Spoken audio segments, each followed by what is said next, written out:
tontolo iainana ny fandrosoana ary ny teknôlôjia dia tokotelo mahamasana andro ka tsy afa-misaraka. Raha ho fadina tanteraka sy tsy ho azo kitiana ny tontolo iainana na ny natiora, izany hoe tsy ho azontsika ao ataony mamboly, dia anjaka ny fahantrana sy ny fandravana tsy misy fetra.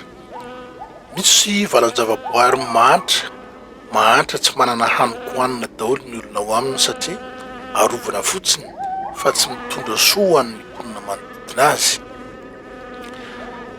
Raha tapahana daholo indray ny ala fa atao fambolem-bary na anaovana zavatra hafa izay ilain'ny olombelona, dia hitanao fa raha afaka 10 taona aoriana dia ho tonga ny mosary ary tsisy ho raisina intsony na ny nofotany, tsisy ny vary sy ny rano.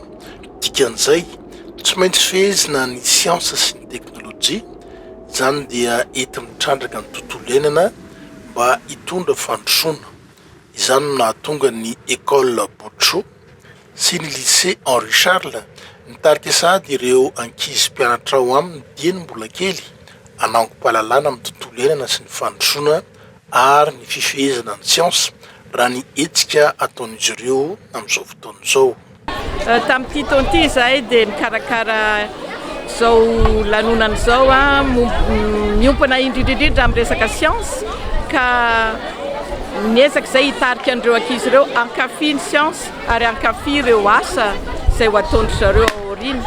Atonony ao amin'ny collège izao dia maniry zareo ireo ho lasa ingénieur rehefa lehibe, izany hoe ingénieur hydraulique, ingénieur na mpanao lalana, mpanao tetezana, mitrandraka ny rano eto Madagasikara. Ny ankizy ao amin'ny classe primaire kosa dia maniry ho lasa mpitsabo ka ahita cardiologue kely ianareo, ahita spécialiste kely mitsabo nify, ahita mitsabo ny taolana ary ahita koa mpampianatra, izany hoe maniry ho mpampianatra eny amin'ny université. Ny mpampianatra sy ny ankizy no safidy an'ireo thème ireo. Ny any amin'ny ankizy kely iray zany dia ho spécialiste eo amin'ny resaka agroalimentaire. Ho variany ianareo mahita azy ireo hoe zazakely 2 taona 3 taona dia efa mahay mamboly, mahay manazava aminareo hoe ahoana ny fambolena, inona reto karazan-javatra ambolena sy ny sisa. Ny eo amin'ny lycée indray moa satria efa lehibe izy ireo dia samy misafidy izay zavatra tiany ho ambara, ao no mikasika ny environnement, ao no mikasika ny feo sy ny sary sy ny sisa dia ho hitantsika eo to manasa anareo. Ho hitantsika voalohany eto ny trano evandry Glory sur Sandrina ao amin'ny kilasy 5B. Ireto ankizy reto dia mpianatra manam-paniriana ho lasa ingénieur, manam-pahaizana momba ny fanamboarana tonelina rehefa any aoriana any. Noho izay faniriana izy mianadahy izay miaraka amin'ireo ekipany dia nandalina tsotsotra momba ny fanamboarana tonelina izy ireo araka ny fanazavana nataony nandritra ny foire de la science no karakarain'ny sekoly. Karazanteny ny tunnel Lalamby izay ao ambany tendrombohitra ary ny tunnel Lalamby ao ambany rano ary ny tunnel fandehanan'ny fiara. Les tunnels routiers, les tunnels sous-marins qui permettent de voies de communication et de passer d'un pays à l'autre, comme le tunnel sous la Manche qui permet d'aller de France à Angleterre sous l'eau. Le tunnel ferroviaire aussi qui permet de passer sous la montagne par les trains. Le tunnel est utilisé par les véhicules et de nombreux véhicules d'autres sortes comme le train, les voitures et les camions qui permettent une voie de communication et de passer d'un point A à un point B plus rapidement. Il évite aussi les embouteillages. Ny fampiratiana eton'ireo mpianatra dia nivokatry ny fahalalana noratovina tamin'ireo ingénieur matianina.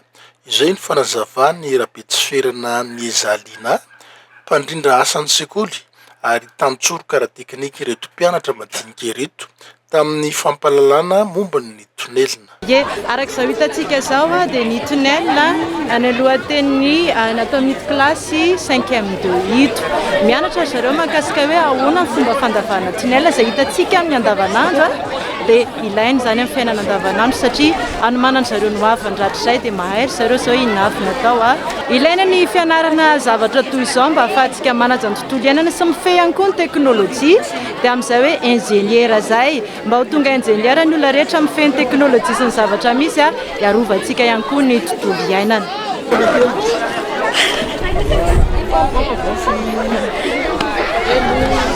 Mifampiankina amin'ny tontolo iainana ny asan'ny ingéniera mpanao tetezana. Tsotra ny antony, rehefa tsy voafehin'ny ingéniera ny asany dia hiteraka voka-dratsy ara-tontolo iainana zany. Mba hiarovana tontolo iainana dia nifidy ny ho taniketsa ny ingéniera ny tetezana any orinany ny ekipandry Rusy ry Nathan miaraka amin'ny Lova. Izao dia roy dia miaraka amin'ny namako Nathan sy Lova. Izay reto dia maniry ho ingénieur. Efa manomana ho avinay izay dia andao ary hitarika anareo izay andeha any amin'ny stand-anay.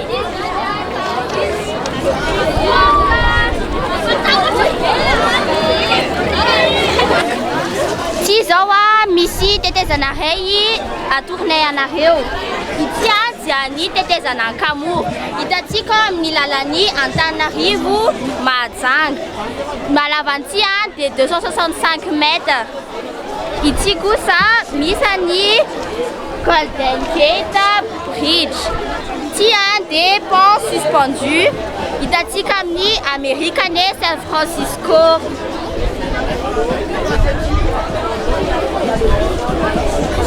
Tindrany tetezana Saotsiamena. Misy fandehanana roa izy ity. Eto ambony no an'ny tômôbila sy ny mpandeha dia eto ambany no iny lamasinina. Dia tiany koa ny tetezana Fatsihitsy. Eto Madagasikara izy eo amin'ny RN7 eo akaiky ny Ambositra no ahitana azy. Aty à Madagascar, misy tetezana suspendu. Mapepita vato maranitra be dia atsiny ny anarany. Mitoera ary any amin'ny parc national dia atsiny dia be maraha izy ary mapepita tsara tsisy danger.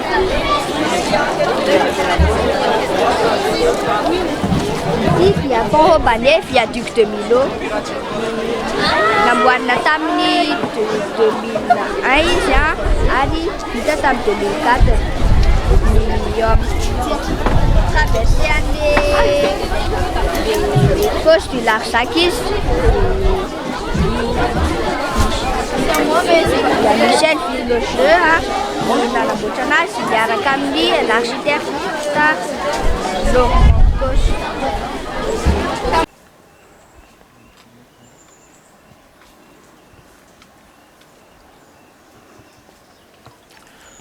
Ny folo isan-jaton'ny ala voajanahary malagasy sisa miangana ankehitriny noho ny tsy fahaizana niaro azy hatramin'izay. Nambaran'ny banky iraisam-pirenena fa ny 1.2 isan-jatony ny fandaniana isam-pianakaviana eo anivon'ny faritra maromaro eto Madagasikara dia lany amin'ny fividianana poids énergie na ny hazo mpanome angovo. Ny kitaisin'ny charbon no tiana resahana amin'io avy amin'ny ala avokoa 7 isan-jatony ny angovo ampiasaina eto amintsika na raha ny fanadihadiana nataon'ny WWF tamin'ny taona 2024. Mila vahaolana aingana izany. Noho ireo antony ireo dia miroso miandalana amin'ny fampiasana ny charbon écologique i Madagasikara ka efa manomboka mianaka eny anivon'ny sekoly io araka ny fampiratiana nataon'ny ekipandry Erika sy Harper ary Fenitra sy Riambinitso.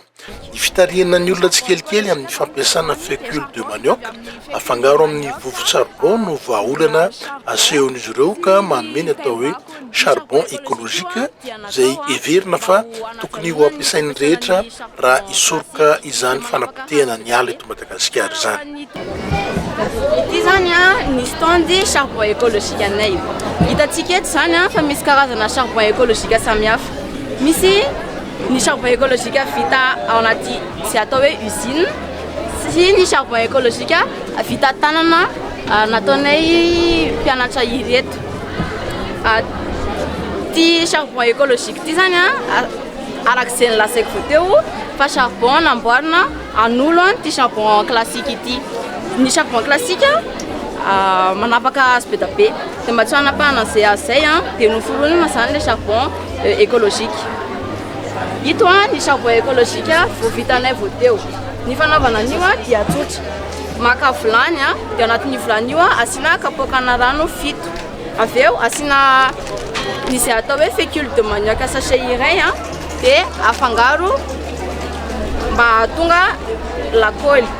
Amin'io lakôly io amin'izay ampiana vovona charbon, mba tonga anazy tsy petapetaka. Atao amin'ny tanana ilay izy mba ame toy izao. Ray andro ameny eo amin'ny 6 masoandro dia ray andro ameny eo amin'ny 6 masoandro. Io zany raha ohatra apita amin'ilay charbon fampiasantsika andavanandro dia tena tsy lafo izy io satria ny valo amin'io zany 2 arivo nefa ilay valo izay maharitra adiny 8. Izany hoe na dia andro ohatra hoe tsaramaso dia tena maharitra be mihitsy ity charbon écologique ity toy izay ilay charbon fampiasantsika andavanandro. Sady ny sachet anankiray amin'ny ty fécule de manioc ity mavita charbon be da be arak'izay afaka hitantsika ery. Ny charbon écologique aty zany dia tsy dia manisy setroka be noho ny charbon classique dia izy koa tsy dia mampiasa hazo be da be amin'ny fanamboarana azy. Merci. Dia vidiana charbon Manao daholo. Izahay dia mpisolo tena classe 3e 2, ny anarako dia Mity, izy dia Niako, ary izy dia Mikatso. Faly izahay eto mandray anareo hanao exposition anay momba ny fatana ka manasa anao ary izahay androso hijery ny tetikasa nataonay. Maromaro ny karazam-patana fandrahoan-tsakafo nasehon'ny mpianatra teto. Ray amin'ireny ny réseau à huile de vidange avy amin'ny menaka maroto ny automobilina. Dia ny dikanza fatana izany fitaovana fandrahoana sakafo maivana mahazaka tena afaka hoentina mandehandeha tsara. Reto zany dia misy fatana vitsivitsy malazalaza eto Madagasikara ho hazavainay aminareo, izy ireo miaraka amin'ny endriny tsirairay avy. Eto zany dia misy ny réseau mandeha amin'ny menaka izy zany ny fandehanana azy misy ohatran'ity structure ngezangeza ohatran'ny pavé droite izy dia ao anatiny ao misy an'ity hoe amin'ny teny français ilay izy hoe brûleur dia miaraka amin'ny réservoir fasiana an'ilay menaka maloto ilay huile de vidange miaraka amin'ity ohatran'ny robinet ohatran'ny pompe kely ity mampandeha an'ilay izy kotakota mampandeha azy kelikely miaraka amin'ny tuyau kely miditra amin'ilay brûleur dia amin'izay maka ohatra hoe mouchoir ajotentsika na coton dia arehatra dia atao anatin'ilay brûleur boribory dia alefa tsikelikely ilay menaka ato mivoaka dia arehatra ilay mouchoir ajoté ao anatiny ao. Ny anarako dia Mikatso. Izaho zany dia hiresaka momba ny fatana mampiasa solitany fanana amin'ny rivotra. Itony zany dia fatana mampiasa solitany efa nisy izy tamin'ny ady lehibe voalohany Primus ny anarany tamin'izany fa zao nisoloina aluminium les réservoirs. Fampiasana an'izy ity moa zany mampiasa pétrole mazava ho azy. Alaina le pétrole dia arahaka anatin'ity fanasiana anazy ity. Kafa ny alony dia arahaka le 2 litrana pétrole.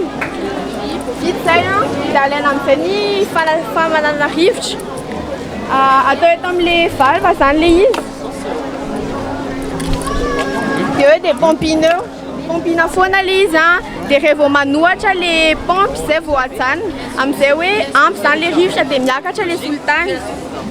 Rehefa vita zay dia averitina ny valve dia alaina zany eto mila alcool kely na hoe afaka soloina éthanol izy io fa ty alcool ny ampiasatsika araka anatin'le cuve izy io alaina amin'ny seringue kely 50 cc ny atao anatin'le izy na hoe 5 millilitres arehatra amin'izay zany ny alcool ny antony andretana an'le alcool mba manana an'ity brûleur satria io brûleur io no manova an'le pétrole mbola ranondrano zany mba ho gaz rivotra.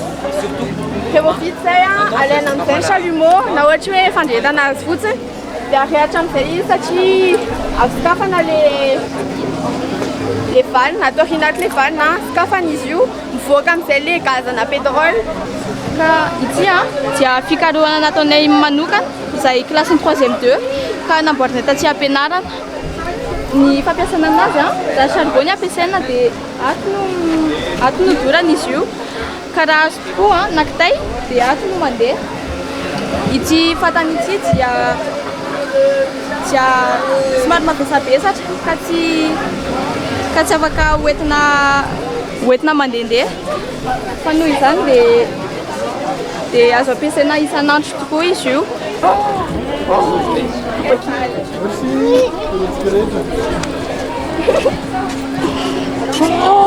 Sotra tu. Amis mave, sabachuano, yangelwe, sotra tu.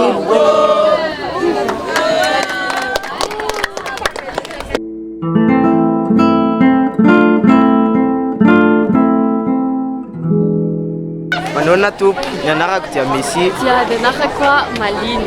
Androantsika tao amin'ny klasy fahavalo hoe resaka ny lavadrano. Fanaontsika ny mampiasa lavadrano ry Messi. Mampiasa lavadrano tsika mba hitehirizana ny rano ambany tany. Hitantsika hoe mibetsaka ny mponina eto Madagasikara ny rano fikarina jirama mety tsy ho ampy intsony izany hoe mila mitady hevitra isika anaovana an'izay. Anisan'izany ny lavadrano. Andao ary fa hoentina ianareo hijery an'izay lavadrano izay. Misy karazany betsabetsaka zany izay lavadrano izay. Anisan'izany ny fahitantsika andavanandro dia ny lavana fotsiny ny tany mandrapahazotsika an'le nappe phréatique na fitahirizana ny rano anatin'ny tany. Afaka alaina amin'ny alalan'ny seau sy ny tady izany rano izany. Nefa amin'izao dia efa misy version améliorée an'izay lavadrano fahitantsika andavanandro izay. Ohatran'ity le izy efa misy ciment na brique na béton zany manodidina an'le lavaka mba hisorohana ny accident sy ny tsy fahadiovan'ny rano. Dia afaka efa misy système de poulie zany le izy seau sy tady le ampiasaina fa tsy dia mareraka zany le izy. Ity zany rehefa tonga ny orana dia latsaka eo amin'ny tafo dia mandeha amin'le gouttière na tuyau napetaka teo amin'le tafo dia latsaka ao anatin'le citerne poreuse dia ao misy an'le filtre. Le filtre dia vato tsy fasika dia charbon. Dia aveo izay ny ilaivana an'ity pompe électrique ity afaka mandeha amin'ny herinaratra le izy herinaratra vokarin'ny panneau solaire. Ny panneau solaire mandeha amin'ny herin'ny masoandro izany hoe mila herinaratra zany vao mandeha ny pompe électrique. Ny fanirinay dia Madagasikara.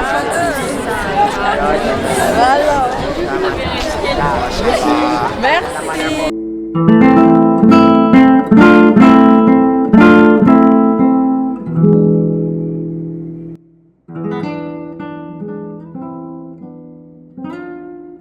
Ny fandray ny tontolo iainana sy ny fahasalamana tsy nahagaga raha nandalo fahalalana momba izany fahasalamana izany reto mpianatra ireto ka ny fahasalaman'ny fo sy ny fitsabonan'ny fo no novidiny reto ankizy vitsivitsy ireto. Aminay zany momba ny fo sy ny mpitsabo ny fo. Eto aminay zany misy ankizy maromaro izy ireo dia izy ireo no anazavanareo ny andrinindrininy momba ny fo sy ny fitsabonan'ny fo. Makasitraka to izy mitso ao am-pianatra ao am-boso.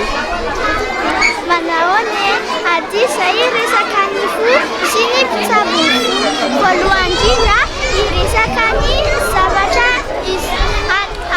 anaovana hoe eza no maheno ny fitobitoboka fo maka ny tananareo dia atanareo eo amin'ny poignet dia raha tsy maheno dia atao eto amin'ny tenda dia raha tsy maheno dia atao foana fa vitanareo foana io. Dia aty koa afaka Aty koa afaka ianaranareo manatatra hoe ohatrany ahoana ny fo ohatran'ny fo ohatran'ny poignet atsika zany fo raha kely poignet-nao dia kely zany fonao raha ngeza ny poignet-nao dia ngeza zany fonao. Aty koa afaka mihaino ny fidobodoboka fo ty stetoscope ty zany ampiasaina anaovana isavoara hoe ohatran'izao fidobodoboka fo.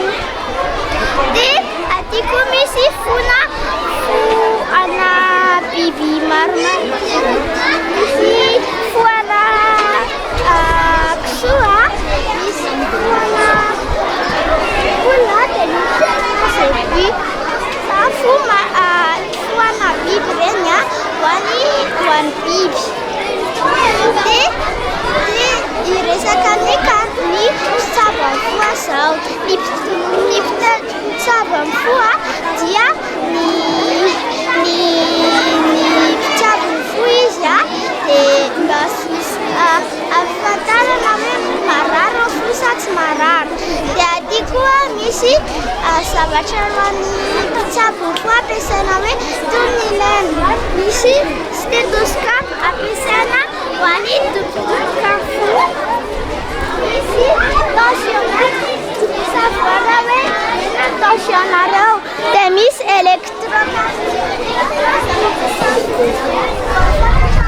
ohatran'ny marary fo sa tsy marary dia rehefa vita dia misy taratasy mivoaka ohatran'io ao dia ny mpitsabo ny fo mahafantatra mamaky an'io. Dia aty koa afaka mahita ny lalan'ny raha ianao misy oreillette 4 natao amin'ny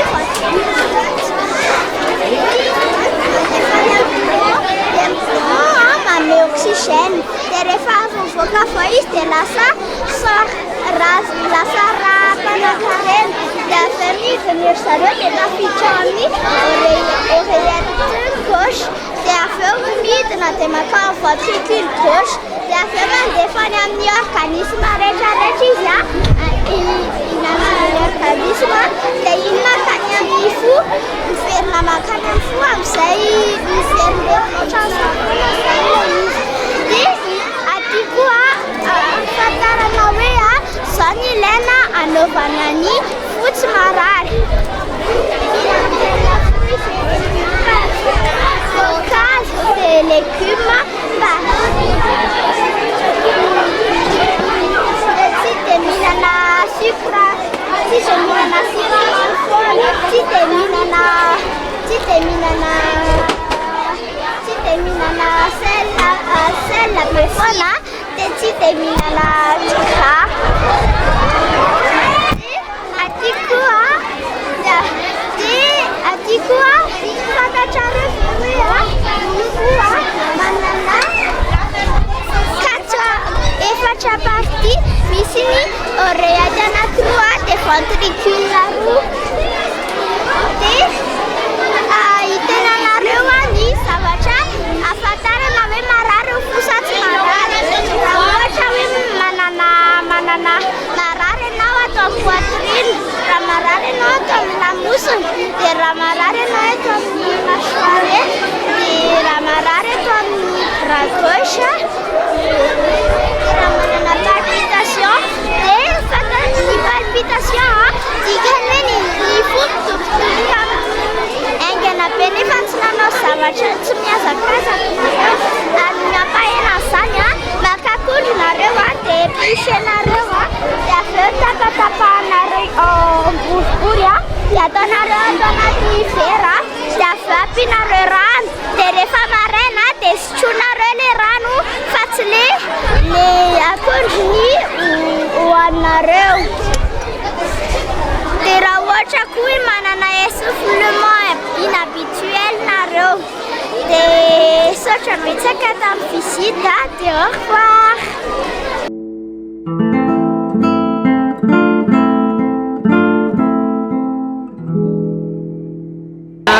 Ny anarako dia Madame Fen mampianatra ny klasy CE2 ny temanay zany dia resaka momba ny neurologie. Fanahoana tompoko tonga soa tamin'ny standard temanay dia neurologie dia karazana aretina mahaza ny atoko taolan-damosina ary nerf.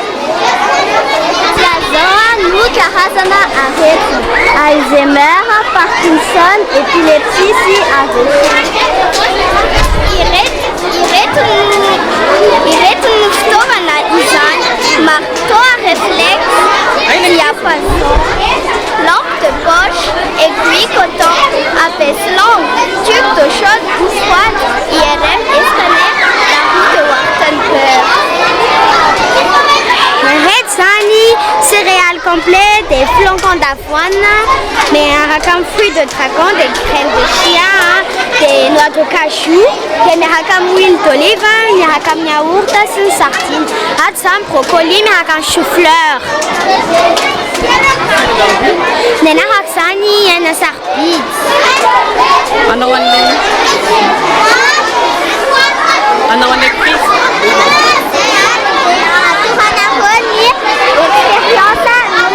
Crise épileptique.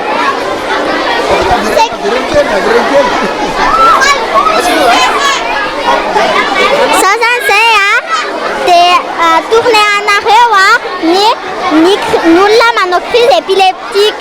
Sécurité na ça nous dit de na. Des affaires na ça va changer en panouan. Des terrains en l'air. Des affaires pas ni colle ni une ceinture ni amsemba mais miana saris. Des les manocrise ya.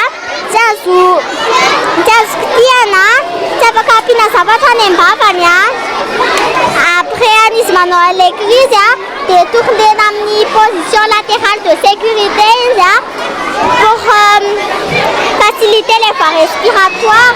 Des sandaques ne pas complètement ni urgence.